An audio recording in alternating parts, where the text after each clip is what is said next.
Hello, everyone. Hello.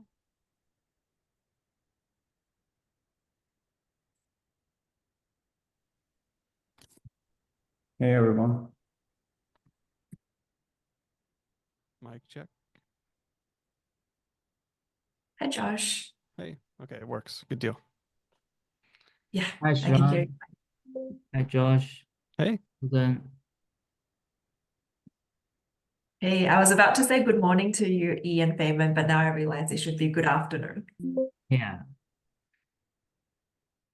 Yeah, Hey, good morning Akash. and good afternoon. Hello.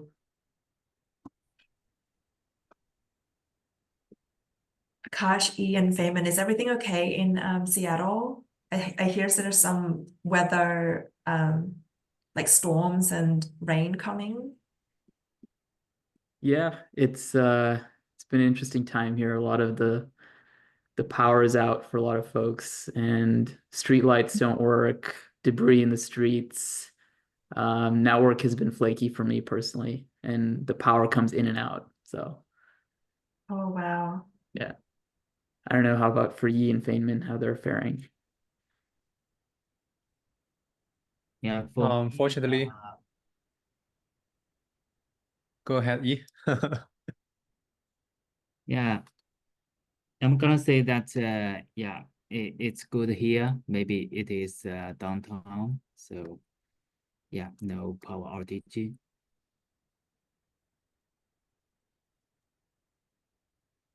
It's Yeah, also safe here. Thanks, Susan. Yeah, good to know. Usually based on my experience, the less trees, like the tree is a problem when the wind comes, they'll hit the power lines. So usually if there's less trees and nature around, the power is more stable during this season. But yeah, hope the power comes back for everyone soon. And like once the rain comes, it's the end of the abnormal weather. But I'm curious, was there any heads up? Like, was there warning issued ahead of time? Like, were we already anticipating this? They did have it in the news a couple of days before, so didn't come as a surprise, but I don't think anyone was prepared for the Like scale this of it. severe? Yeah, yeah.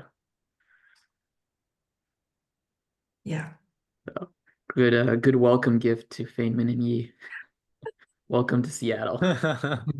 Yeah, I like everything in Seattle except the weather.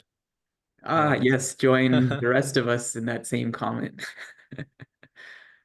Yeah, maybe next year can prepare some candles if you move to more like nature areas. Cool. Let's get started. Let me share my screen. Process.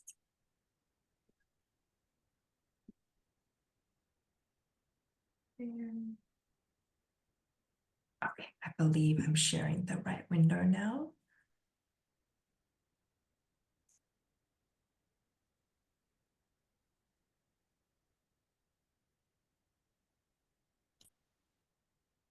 Okay, can everyone see my screen? Yes. again. Yeah, thanks. So I've populated the agenda with some items, and welcome back from the KubeCon, Josh. Thank you. So it's like the most news that we're looking forward to, so I've put it in the top. Are you ready to share some highlights from the conference with us? Sure. Yeah, so where to begin? So I demoed Ratify at the Azure booth, both as a demo and then as a theater session. So the difference is for about 2 hours, I was on one side of the booth doing a demo with kind of like the whole pipeline with Notary and Copacetic and Ratify on AKS. And I had probably, I don't know, 15, 20 people walk by in that amount of time and chat with me. All of them were new to it. They had never heard of Ratify, really hadn't heard of anything in the supply chain just yet, but they're all very interested in it. The thing to note there was they most caught on to Ratify because it helped them cemented in their mind, like, oh, this is how we can enforce this policy, or this is kind of the teeth on the other end, where if you don't have that in place, one gentleman was kind of conveying back to me, he's like, well, if you don't have that in place, then it's, what's the point of the signature? There's all this ritual on the left side of the build process. There's nothing really to catch it. So that was good feedback. But generally, um, most of everybody was super new to it. I don't think I met anybody that was using it just yet. There's 10,000 people there, so I didn't meet everybody. But so there was one that was kind of the gist for what I was able to talk about, at least for Ratify's perspective. And then WASMCon was actually, I can get in that a little bit different because there's some interest in that community too. But I think what would have really helped is I noticed that Notation had a booth. I think if Ratify had a booth, a lot of those questions that we had, I could have got a lot more feedback in that sense.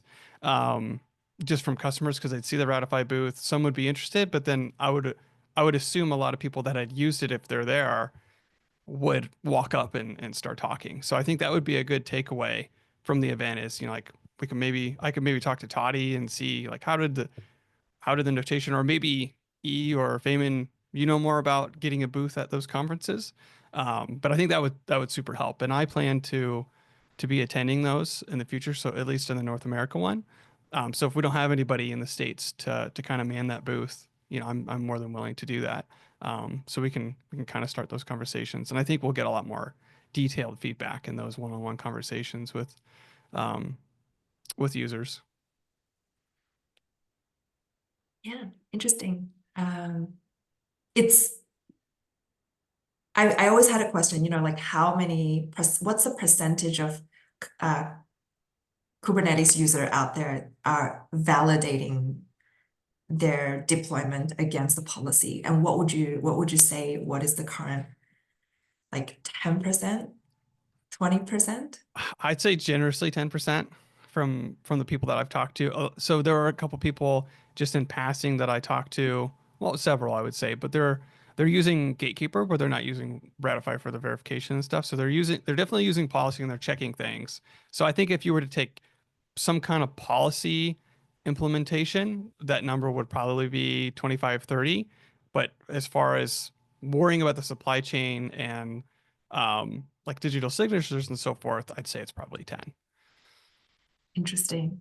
And just from a landscape perspective, did you see Caverno?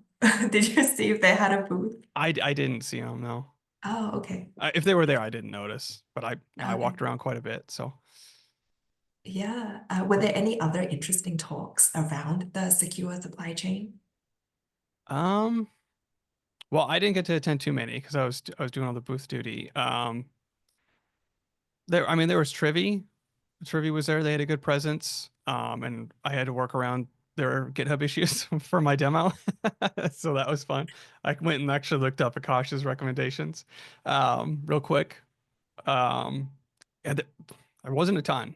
There wasn't a ton that I saw. Yeah. Yeah, thanks for sharing with us. E, Feynman, Akash, Bin, everyone on the call. Do you have questions for Josh? I'm Yeah. just curious, what was your demo recorded? No, they were just live interaction demo. I gave the same talk at Build, which was recorded last year.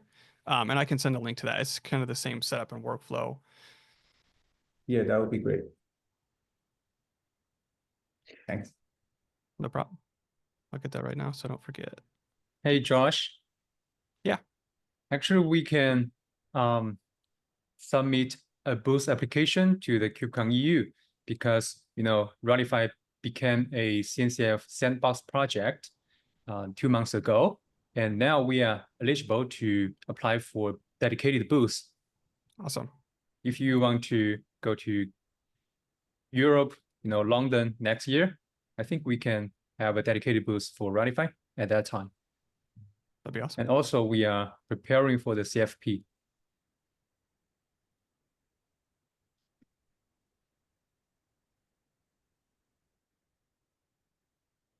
Go ahead, Akash. Yeah. I guess, now that you've been to a few of these, do you feel like there's been more conversation in terms of supply chain artifacts, and specifically, like, are there new use cases that you've heard of? I know there's been rising interest in like the AI ML space and how at different points in the model training, validation, inference layer, the same supply chain constructs are coming into play. Did you hear anything about that, or is that kind of still too early? I did see a couple. So one thing to go back where I didn't see a lot of specific demos and so forth from a booth perspective, but there were a good number of software supply chain talks. So Okay. Toddy had a keynote, but there were others. There's many others. I think probably at least 5 different talks on the topic, which is pretty good. But I didn't hear any about the AI ML space Okay. there. But I didn't look at the full agenda. I kind of stepped to. I was there I had to leave early, so I only got to attend like one day of the main event. But I was there for WASMCon mostly. So I didn't get the whole agenda stack, but I didn't hear that while I was there. Got it. Okay. Yeah. Maybe it's a little bit early. I know there's been some new CNCF projects that are, I think Feynman has more context on this, but that are in the space. So I was just curious. Something to look for. If you can put AI anywhere in the project, it'll help. Definitely.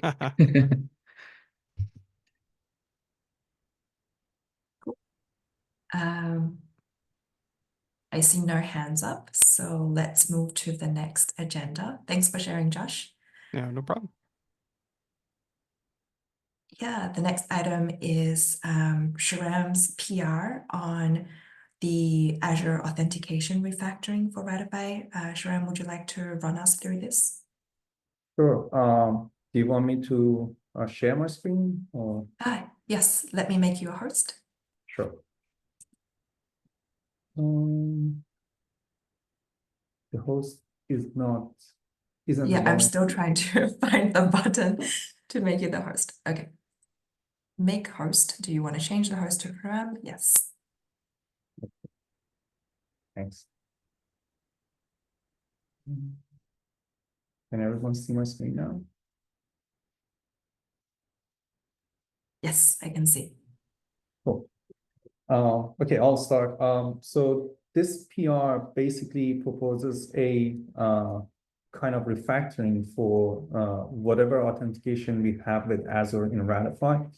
Again, I'll just want to emphasize that this is just for Azure authentication. I'll start with an introduction, then I'll explain how authentication and where authentication with Azure is done in Ratify, what are the pain points, and how we can solve those issues that we currently have. So basically, we currently use 2 main SDKs. Previously, it was maybe 3. We got rid of AutoRest in the previous PR. Currently, Ratify uses 2, and one is AZ Identity, and the other one is Microsoft Authentication Library. So as I said, two SDKs at the moment, different places. And what we want to do in this PR is that we are proposing to just use one library, and we propose to create a package for Azure authentication so that we can use the common functionalities in different authentication scenarios.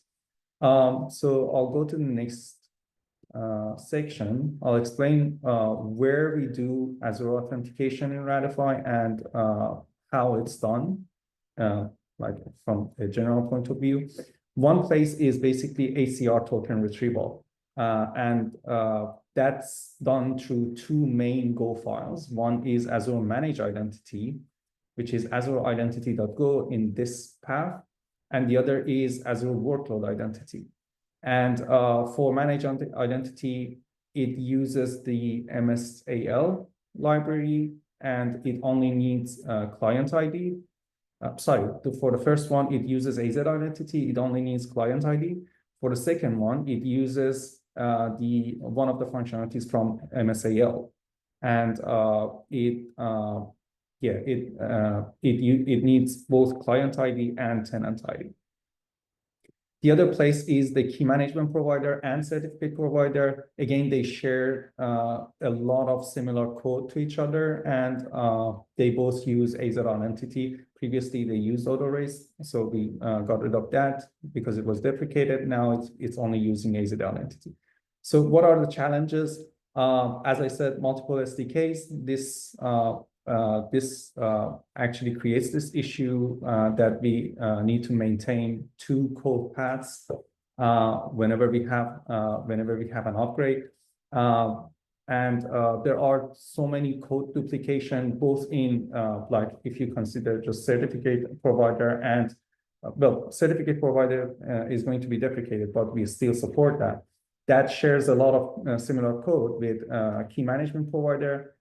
Similarly, the manage identity and workload identity code paths, they share a lot of similar code in the ORAS AAD token retrieval.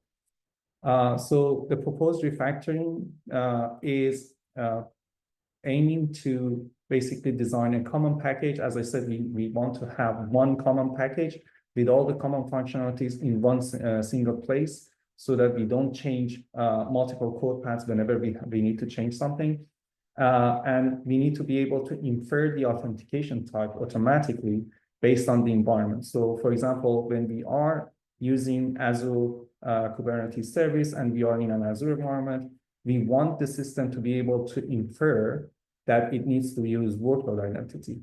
And we want to be able to support CLI scenarios as well. Also, we want to unify the implementations for workload identity and managed identity, as I explained for ORAS auth providers, because they share a lot of code. And I'll explain later how we can optimally do that using AZ Identity package. And also, as I said, we have multiple SDKs that we currently use. We want to be able to use only one single SDK. And I believe AZ Identity is the right choice because I will explain that later.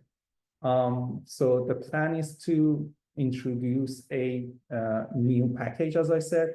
I'm planning to put it under package common cloud providers Azure, so that we, in future, if we want to refactor, for example, AWS authentication, we put it under the same subfolder.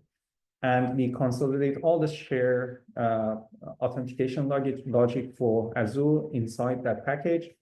And it will use the chain token credential. That's the functionality that is provided by AZ Identity. And we define the hierarchy to use workload identity, because I believe that most scenarios use workload identity for Kubernetes. First, if that fails, it falls back to using managed identity. If that fails, again, it falls back to Azure CLI. And if that fails, we just return an error. So that's a functionality that is provided by AZ Identity. It's very simple. The code is very minimal. And I have a code snippet that I'll explain later, maybe now. But basically, you just need to define, you just need to get the tenant ID, client ID, and token file path. If they are provided, then it uses workload identity. If it fails, it falls back to, it tries manage identity. Again, if that fails, it tries CLI scenario. And you just provide this as an array to this new chain token credential from AZ Identity. That's as simple as that. And I know Akash made a few valid points about how this is going to work. I'll go back to them later, but this is basically how chain credential works in using the AZ Identity. Then I'm proposing to refactor ORAS auth providers. As I explained, most of the code is similar between the two Go files. So we can come up with a single file that only uses this chain token credential. And the next step is to refactor key management and certificate providers. And as I said, again, these two can share a lot of similar code. These are not going to be combined though. They are going to be separate, but they will use this common functionality from this new package. And as I explained previously, the advantages is improved maintainability because we are going to use only one SDK, enhanced user experience because the system will be able to infer the credential type on its own, and it is more extensible, and it aligns with Azure best practices because Azure Identity provides better functionality for Azure authentication. So again, the tasks are to come up with, to basically create a new package, as I explained, under package common cloud providers Azure. And then based on that, we refactor Azure Auth provider and then refactor key management and certificate provider. And then we just test it. So I'll just pause here. Does anyone have any questions? If not, I'll just go to the comments that Akash made and we'll discuss them. I have some Sure. questions, but I'll bring them up later. All right. Sharon, one We- question, will this impact any configuration interface? Good question. That's actually what Akash asked. And if you allow me, I'll just talk on those comments. Okay. 1 second. Honestly, I didn't think about the configs up to this morning, and I am trying to understand how this impacts the configs. I think I made a response to one of those comments. So, all right, let's just start from the first one. So, this is a great add tool for almost all scenarios, but there are scenarios where an override from the user to specify exactly the cred type might be required. Notation CLI encountered this too. We should consider exposing override capability, which will not use the chain credential. I totally agree. As I said, I didn't think about the inputs and the configs, but we can provide that. So in general, we can use that chain credential type, but if an override from the user is provided in the inputs, we can override that and use the existing kind of authentication that we currently have. So I think we can take care of that, but later, I think Akash made another comment that requires more thinking. I'll get to it, but it is related to this one, I think. Could you elaborate why default Azure credential is not sufficient? So default Azure credential is very similar to chain credential, but as far as I understood, default Azure credential only uses a specific hierarchy. In our case, with chain credential type, we are able to define the hierarchy on our own. And the hierarchy that I had in my mind is first try workload identity, then manage, and then CLI. With default Azure credential, I think it's different. It's a little bit different. And I provided the links. I think I can find it here. So I think this explains it here. So with default Azure credential, it tries environment first, then workload, then manage, then Azure CLI, and then Azure Developer CLI. With manage identity, you can remove any of them you want. You can change the order, and that's why I chose chain credential. Yeah, Akash. Yeah, thanks, Sharon, for explaining it. So that makes more sense to me now. The question I do have is that it seems like the chain credential that you went through, that sample implementation, requires a custom logic for us to actually detect which credential type we should fall back to, versus the default Azure credential has all of that built in. So I just want to make sure that in terms of implementing it, that we'll be able to mirror the exact same functionality that default Azure credential already has built in for detecting whether or not a credential type matches either workload identity or managed identity, because all of that is already handled by the SDK implementation for the default credential. So that would be one point to bring up on maybe why this chained approach, although we can specify the order and which ones we're concerned with, it may bring other sort of complexity with it. Right. So the part that I didn't quite understand is, do you think that default as a credential is a better choice here? Well, I'm trying to understand why, what functionality are we not going to support in the default Azure credential that we need to specify a specific order for a custom chain credential for Ratify? Because if we're going to only support a subset, then it makes sense. If we're gonna just do it for targeting specific scenarios that and the rest may not be as applicable now, then the concern becomes like we will need to now maintain another set of code logic that exists as a portion of the already defined upstream default Azure credential. And then with that, we have to maintain it. If there's fixes and updates upstream, we won't get any of that. And I don't know how complex the actual implementation upstream is, but we'll need to mirror that also to a certain degree. So Yeah. those are Okay. the trade-offs. Just trying to understand like what's the benefit of going with the chained approach? The benefit that I thought of was that we can change the order whenever we want, and based on our needs, if they change in future. But with workload identity, we are bound to whatever be the default. We are bound to whatever is actually we are forced to do. So I thought we have the liberty to change that in future if we choose chain credential. Josh, do you have any point on that? Yeah, I was just curious. So this workflow here, is what we currently need or want different than this workflow? Or is that kind of like a future thing? Like we might want to change the precedence or the hierarchy. So we'll put that in now just in case we need a different order, or is it like this would work for us now? Or like if this, I guess to summarize, does this workflow not work for us today? The default one? Yeah.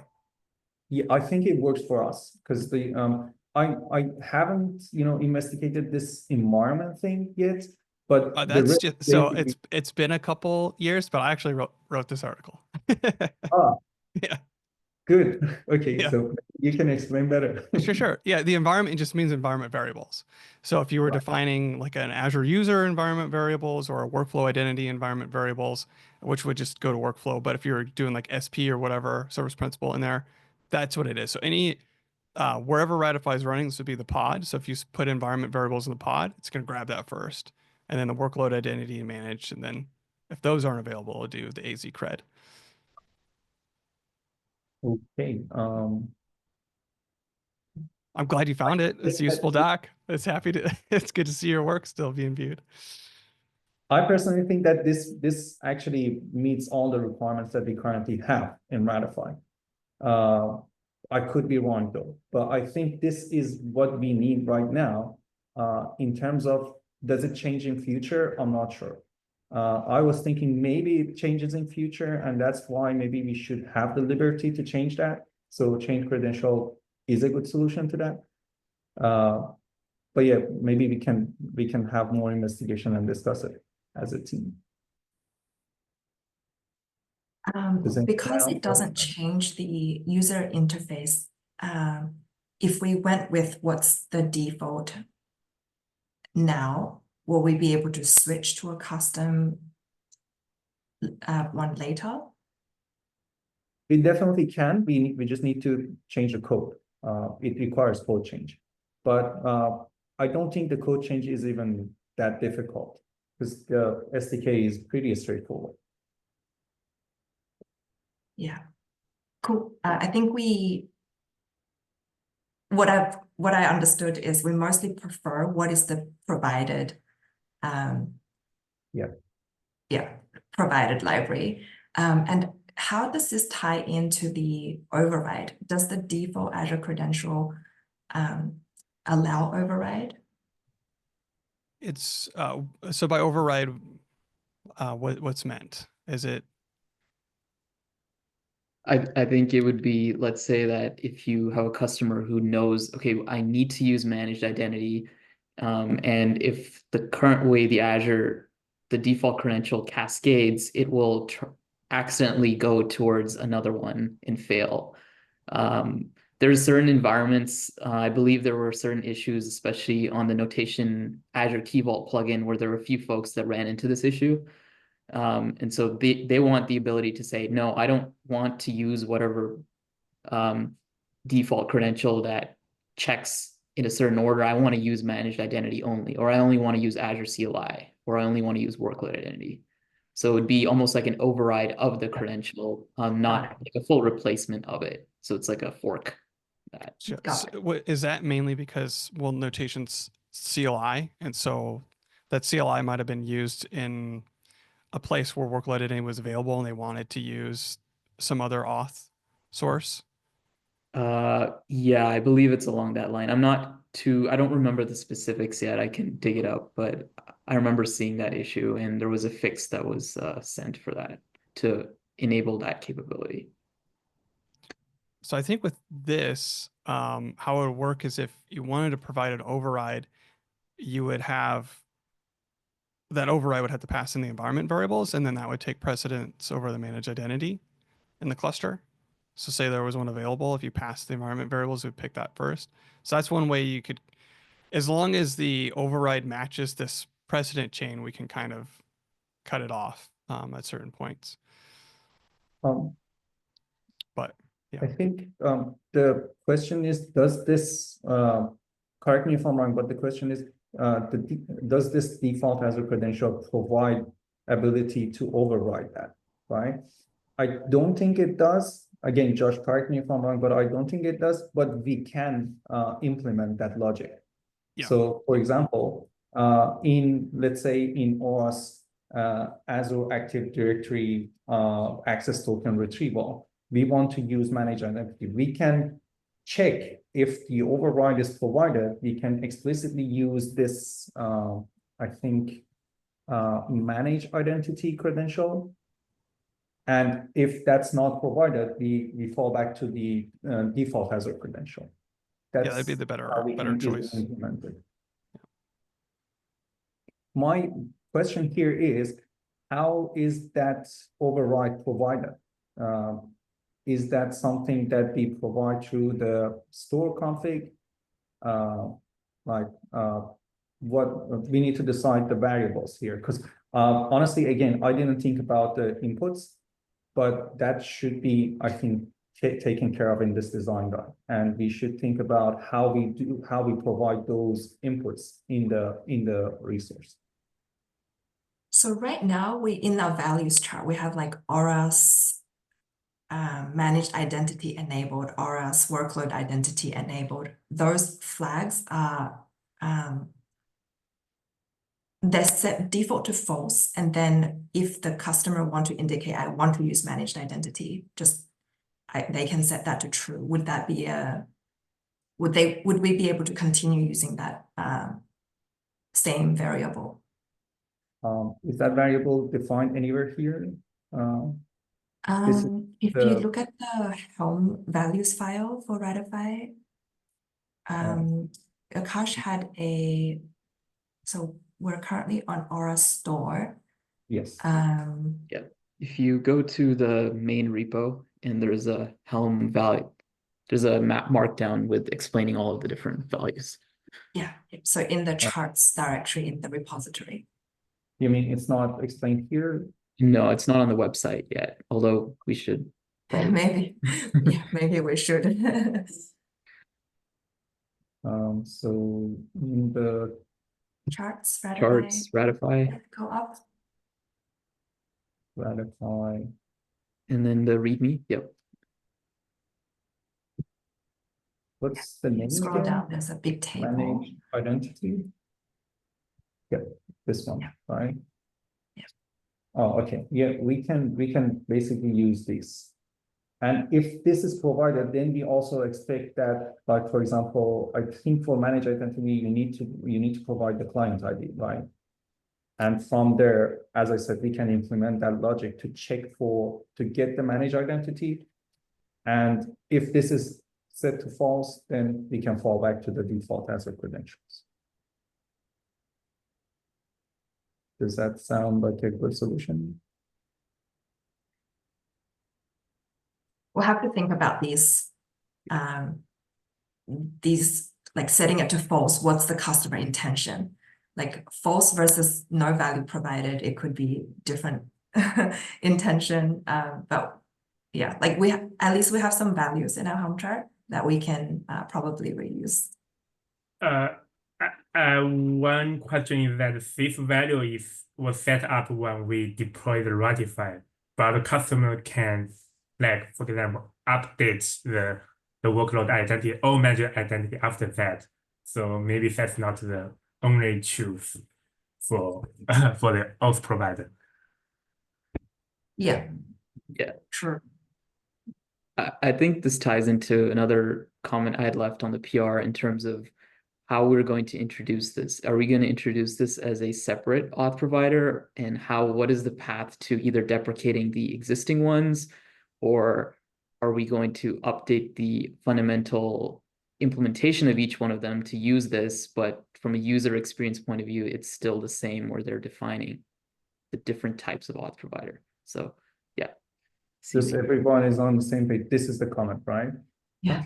Yep. So I'll just read from that. From a user perspective, will there be any change in how the credentials are configured? Is KMP AKB setup with client ID, etc., decoupled still from ORAS as well auth providers?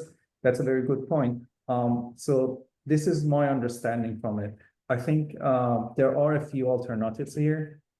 One is the decoupled scenario. Both can provide their own configurations.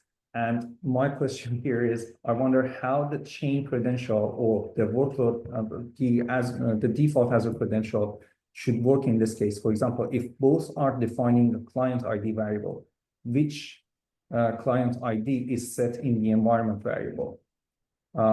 Should they use a different one, or currently Ratify only chooses one of them?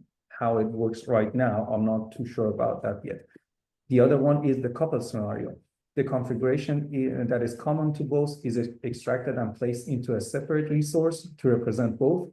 This means that both will use the same credential type and the same credential config, unless overridden explicitly. And I think a decision needs to be made here whether to support different types of credential for ORAS and KMP at the same time or not. For example, workload identity for KMP and manager identity for ORAS. And also, if we choose to use the same credential type for both, do we support different identities for them? For example, a different client ID for ORAS and a different one for KMP. I personally don't have answers to this. This is like a design decision that we need to make.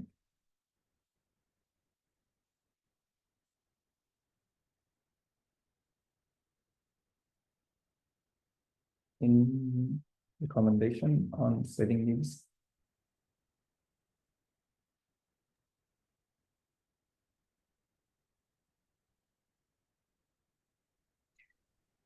I think, yeah, this is a larger question.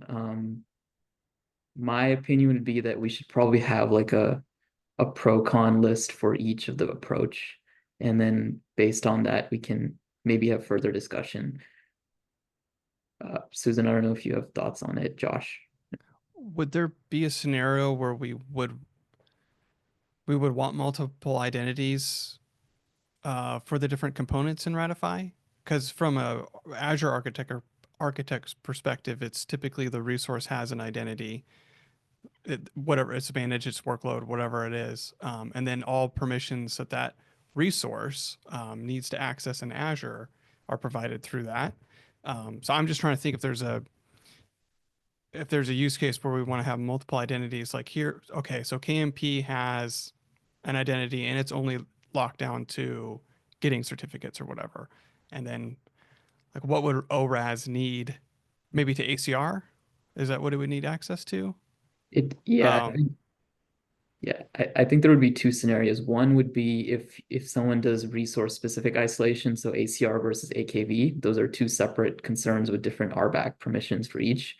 The other one would be, and I'd like to, if Bin, you have thoughts on this, how would this work with multi-tenant scenarios where you have multiple teams each bringing their own identity? More identities. Yeah. Yeah, that's my guess. Ben, please correct me if I'm wrong. Yeah, I remember we had a discussion before on the multiple identities for multiple teams. So I think that a valid case to be considered. But yeah, but we currently we didn't have any like feedback on that yet. But it's just our like expectations that for multiple tenancy scenario we probably will have different identities set up. And also I remember we can set up for AKS it does support. So yeah, we should consider the scenario as well. With the multi-tenancy, is the Ratify pod split across namespace, but it's still on the same Kubernetes resource, or could it be across? How's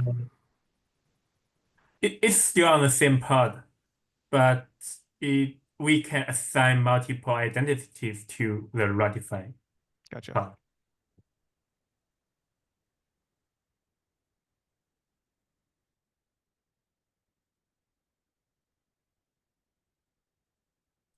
And I want to ask about one more scenario that, you know how we have different auth providers for Auras, right? Like there's Docker config and Kubernetes secret. Like if someone said, okay, I have this managed identity configured, does that mean we should use that identity for both Auras auth and KMP provider?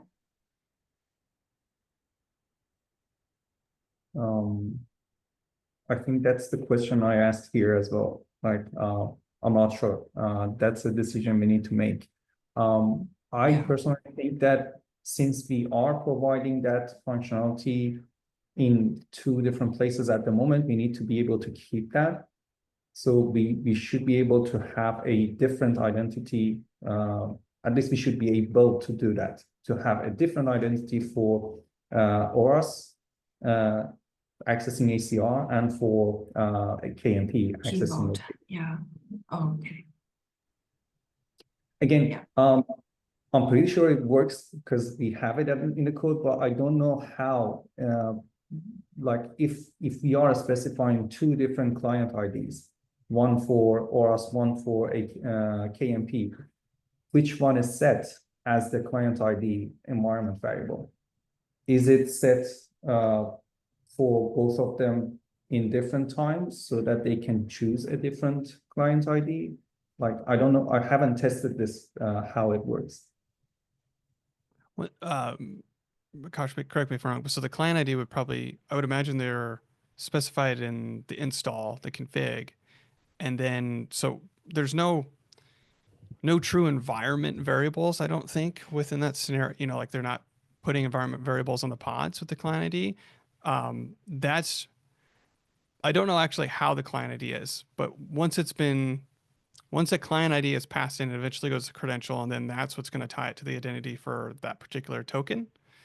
So you'd have like the KMP one, and you have the ORAS one. Now at install time, that's when you need to change or specify the separate IDs or use the same ID, and then that would populate the token with that. How that information gets onto the box, I don't know. That's where my limage kind of runs out. It's like you're not specifying environment variables, but that client ID is provided somehow inside the code and reaching out into Azure to get it. But that's where I don't. That's the end of my knowledge there. Yeah, that's actually where there's some inconsistencies because like for workload identity, for example, the way it works is you can specify the client ID via an annotation on the pod spec or deployment spec directly. But you can also specify the client ID on the service account level too, and then it'll auto inject the client ID into the Ratify pod as like an environment variable. And so, and I know I haven't looked at the code path in a while, so Sharon, please correct me if I'm wrong, but there's also scenarios where we actually set the environment variable with some information on our side, depending on if the user has passed in in the Helm chart or in the resource spec, the client ID or tenant ID, and we set the environment variable again inside of Ratify. So Yeah, that's what I thought. Like this Yeah. is the scenario that I tested. Like ORAS is providing the client ID, and you can. So that's why I thought you can specify it in the config, and you can also specify it in the key management provider config. And I believe that again, this is what I'm not sure about, but I believe that when you apply this config, it actually sets the environment variable. Now, this tutorial uses the same identity, but if we choose to use different identities, which one is actually set and used? Like if we set it here, and we It see would the be- different one here, the different one that is meant to be used with KMP, is it going to be used with ORAS as well? This is the scenario that I haven't tested. I'm not sure what the current code path is, but it would just so if you're looking at like with your design doc with having the auth package, you would just have that create a different cred token, and then you would pass that to when you go and authenticate. So you got to create the token and then you authenticate. So you could take in you could use your package to create multiple tokens. And so this one goes and sets the ORAS one that's called again to go and set the KMP one, and then it could use different identities but still use the same logic. Okay. If Does that I make understand sense? correctly, you're saying that it just when you apply this config, it just sets the environment variable, creates the token, and that token is bound to a different ID, and that's it. You don't need to worry about the environment variable anymore. The environment variable might be used to generate the token, right? Like so, Yeah, it might be it pulling generates the information from token, it. but the Yeah. token is bound to That's at least how the default credential works, right? So you create the credential however you've specified. It looks for the chain, right? It looks for environment variable, looks for the managed identity present, all those different things, Yep. creates the credential, and then you can go and authenticate with that credential. So like when you create a client, right? So you got to pass a cred to the client, like the AZ certs or AZ certificate. So you could have multiple credentials. So like one would be the ORAS one would be the KMP one, and then those could pull from different properties. Now, I think that's where it gets to your question though, is like say we have ORAS with an environment variable. How do we tell it not to pull ORAS's environment variable? That's actually not your environment variable. It's this other one. So I don't know if there would be a way to change what it's looking for. Like we could probably set our own environment variable to test and then, switch it and clear it or something. That would be one option, but sorry, go ahead. I kept talking. is there, Sharon, do you know if there's a way for us to explicitly pass the client ID to the credential, the AZ identity package credential, rather than us relying upon environment variables? I believe you can. I think you can. Yes, you can define options. Josh, you may have more knowledge on this, but I think you can define options and you pass that as a parameter to the let me just make sure about that. But the default Azure credential, Options. yeah, I think, yeah, like this What's one, that? default Azure credential options. So you can pass tenant ID here, for example. There's client options. What And does it client have any of option. that? Would it have the client ID? I'll scroll up a little bit.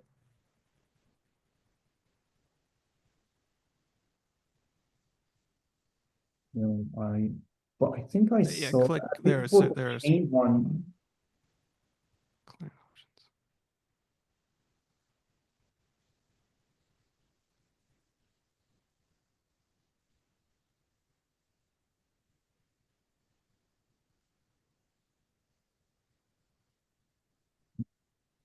I think with the chain one, I saw that you can provide those options. I'm not sure with the default I saw anything like that, but that option.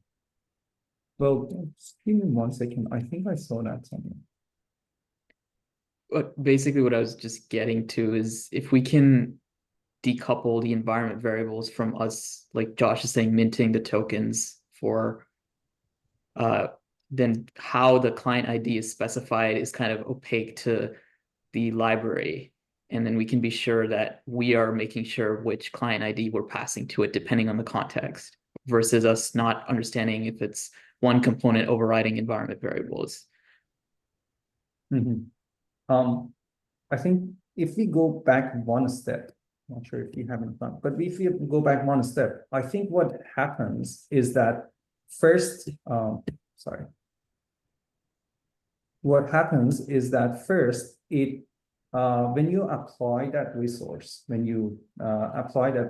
it sets those environment variables. And in our code, in the package that I'm going to write, we get the environment variable from that set variable. So you apply the resource, it sets the environment variable, and then you immediately read tenant ID, client ID, token file from those environment variables. And you can pass that. I just made sure about that. You can pass that as the credential options to each of those thread types that you have. Not sure about the default as a credential, but each of them are able to get the necessary necessary parameters. Like for workload identity, you need tenant ID, client ID, token file. And if they are set in the environment variable, it just uses those values. So I think, again, what happens is that you apply the resource, it sets the environment variables, and inside these options, you can get them and then pass them to the necessary function.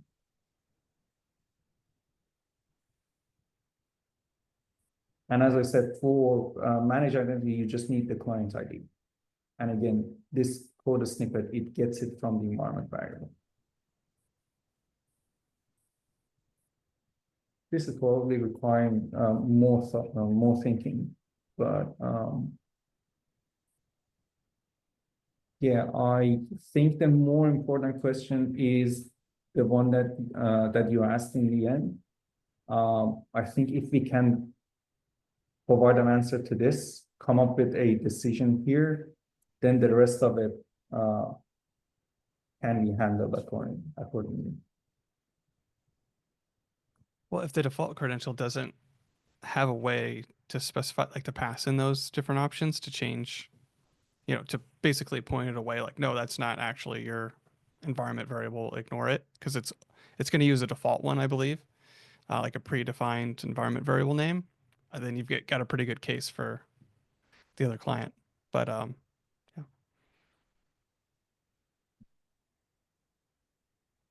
Yeah, let's think about this a bit more, and then we'll continue to comment on the thread. So in the interest of time, Shram, is there any other comment that we should discuss today?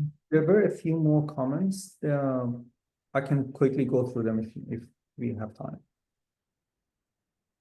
Yeah, Is we've that got 5 minutes left. 5 minutes, okay. So the next comment, does this mean that we will introduce a new auth provider or just refactor existing one? I think this is a question Akash asked in relation to combining managed identity and workload identity.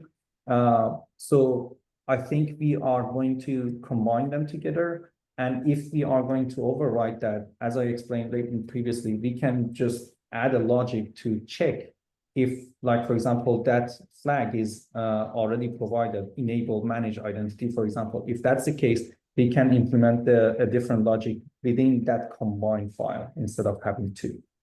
Does that answer your question, Akash?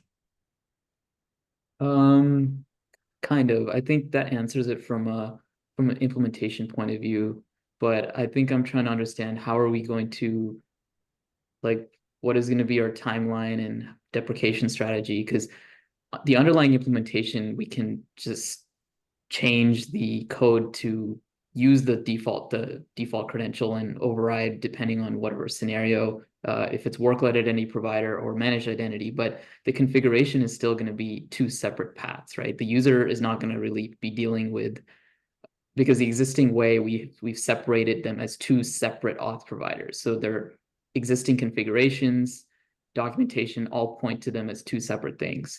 And so we kind of need a plan on how are we going to unify them, keep them separate, deprecate them, and introduce a new one. Like which one of those options are we going to take? We could do this in V2, Akash. Yeah, exactly. I think I left a comment there that if we do deprecate and introduce something new, we should add this to the deprecation scope in V2 so that we can just be done with it and move on with just one moving forward. Yeah, I think Akash made his last comment about this. If we plan to deprecate any existing off-provider conflict, we should add this to the V2 tracking issue that didn't make. Okay, cool. The other comment is how will maintain backwards compatibility and ensure no breaking changes? We'll need to ensure we can support existing workload identity managed identity providers when user specifies. I think with override ability, we can handle that. Not sure if you have any more to say on this. No, this just ties into the previous point I was making. Just from a config point of view, how are we going to handle that? Because the underlying implementation, the user is probably not as concerned about, but we just need to be sure that the expected behavior matches what there was before. So. Yep. And then Binbin asked, in terms of Azure CLI, does this mean Ratify CLI will also support auth to Azure? Yes, one of the goals that we are of this work is to be able to support the CLI scenario. I think I explained this in my previous comments, and yeah, I think this is the first one that we discussed. So yeah, those are all the comments. Yeah. Thanks, Sharon. This is a great start. I know it's a lot of, we've been talking about this for a while, so I'm finally glad that we're taking a stab at it. Thanks. What do you guys think the next step should be? There are a lot of questions that need to be answered.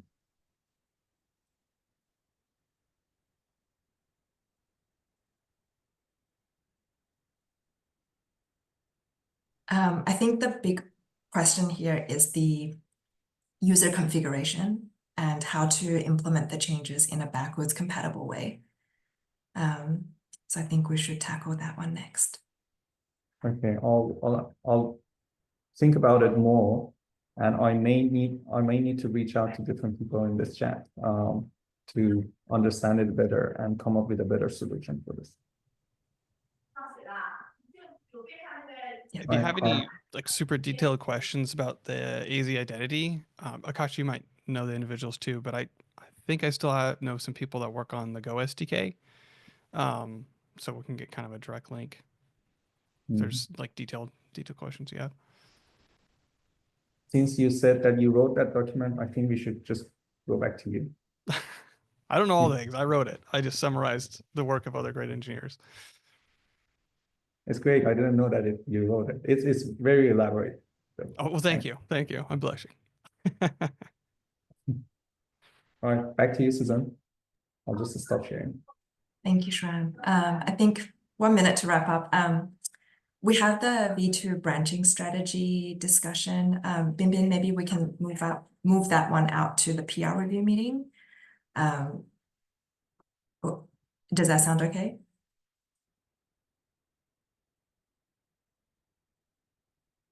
Yes, that works for me. Yeah. And Feynman, the other agenda is just a quick status check on how the domain migration is going. I raised a service ticket to CNCF last week, and unfortunately, there's no response from them yet. I guess those folks might be busy with KubeCon, KubeCon North America last week. I escalated that service ticket, and maybe there might be the response from CNCF. For Microsoft internal team, they are ready to delegate the name server, and they just waiting for a certain time to make the delegation. So if CNCF can commit a time, we can finish the domain transfer and escalate it to CNCF. Yeah. If I got Thanks any for the updates, update. yeah, I can inform you.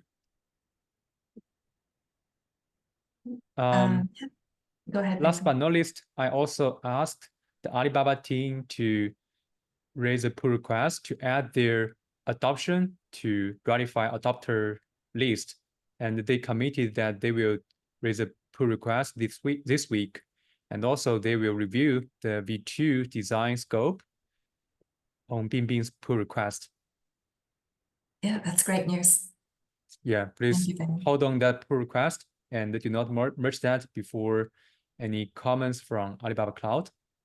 I think Yeah. they may need some time to take a to look at that PR and share their insights. Yep. Sounds good. We'll look out for their comments and the adoption list update. All right. Thanks for joining, everyone. Thank you. Thank you. Everybody. Yeah. Thank Have a good day. Thank you. Bye. Thank you. Bye bye.